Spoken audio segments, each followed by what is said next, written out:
warahmatullahi wabarakatuh. Perkenalkan, nama saya Salsabila Alpastia Putri. Saya adalah mahasiswi dari Universitas Pelita Bangsa di Fakultas Ekonomi Bisnis dan Ilmu Sosial.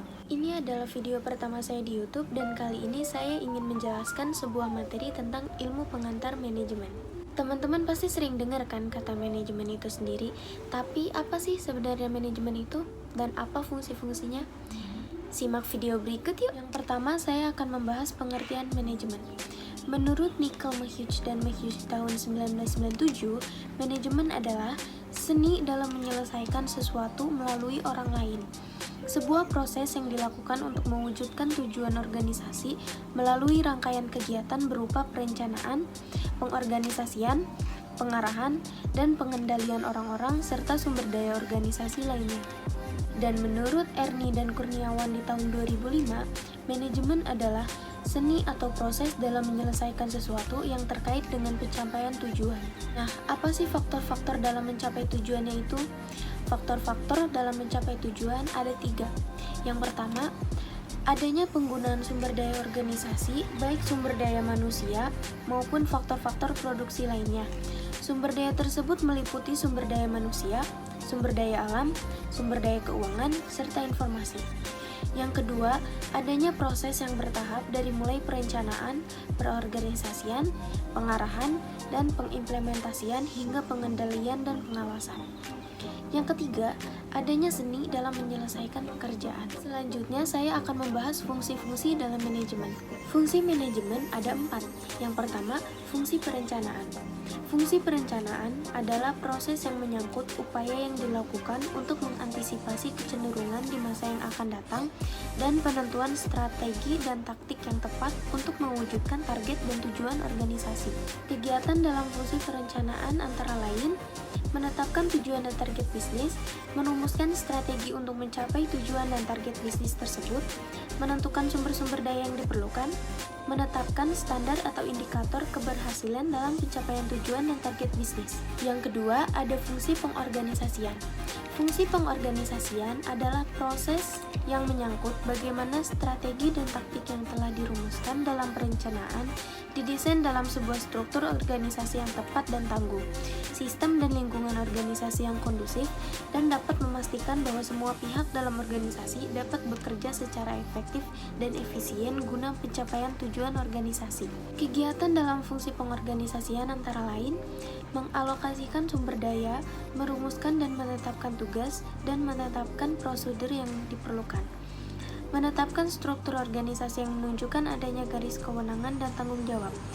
Kegiatan perekrutan, penyeleksian, pelatihan, dan pengembangan sumber daya manusia atau tenaga kerja. Kegiatan penempatan sumber daya manusia pada posisi yang paling tepat. Yang ketiga, ada fungsi pengarahan dan pengimplementasian.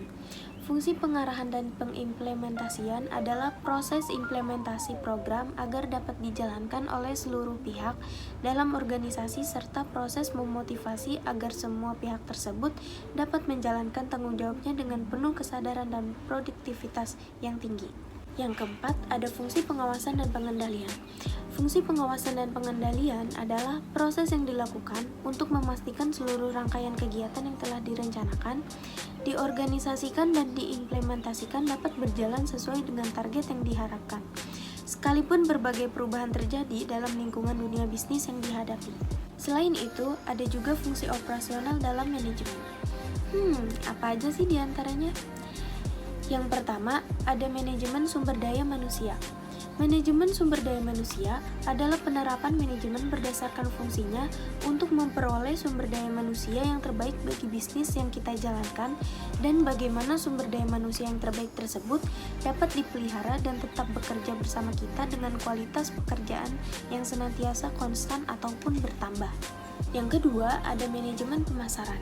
Manajemen pemasaran adalah kegiatan manajemen berdasarkan fungsinya yang pada intinya berusaha untuk mengidentifikasi apa sesungguhnya yang dibutuhkan oleh konsumen dan bagaimana cara pemenuhannya dapat diwujudkan. Yang ketiga, ada manajemen produksi. Manajemen produksi adalah proses penerapan manajemen berdasarkan fungsinya untuk menghasilkan produk yang sesuai dengan standar yang ditetapkan berdasarkan keinginan konsumen dengan teknik produksi yang seefisien mungkin, dari mulai pilihan lokasi produksi hingga produk akhir yang dihasilkan dalam proses produksi. Yang keempat, ada manajemen keuangan. Manajemen keuangan adalah kegiatan manajemen berdasarkan fungsinya yang pada intinya berusaha untuk memastikan bahwa kegiatan bisnis yang dilakukan mampu mencapai tujuannya secara ekonomis, yaitu diukur berdasarkan profit. Tugas manajemen keuangan diantaranya merencanakan dari mana pembiayaan bisnis diperoleh dan dengan cara bagaimana modal yang telah diperoleh dialokasikan secara tepat dalam kegiatan bisnis yang dijalankan. Yang kelima, ada manajemen informasi. Manajemen informasi adalah kegiatan manajemen berdasarkan fungsinya yang pada intinya berusaha memastikan bahwa bisnis yang dijalankan tetap mampu untuk terus bertahan dalam jangka panjang.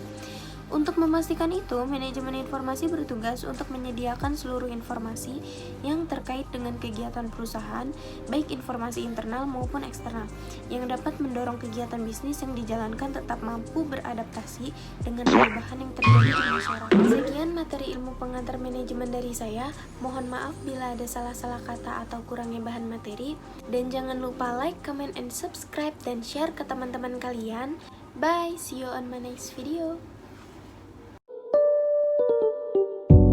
It's 5:50 something and I feel so empty inside.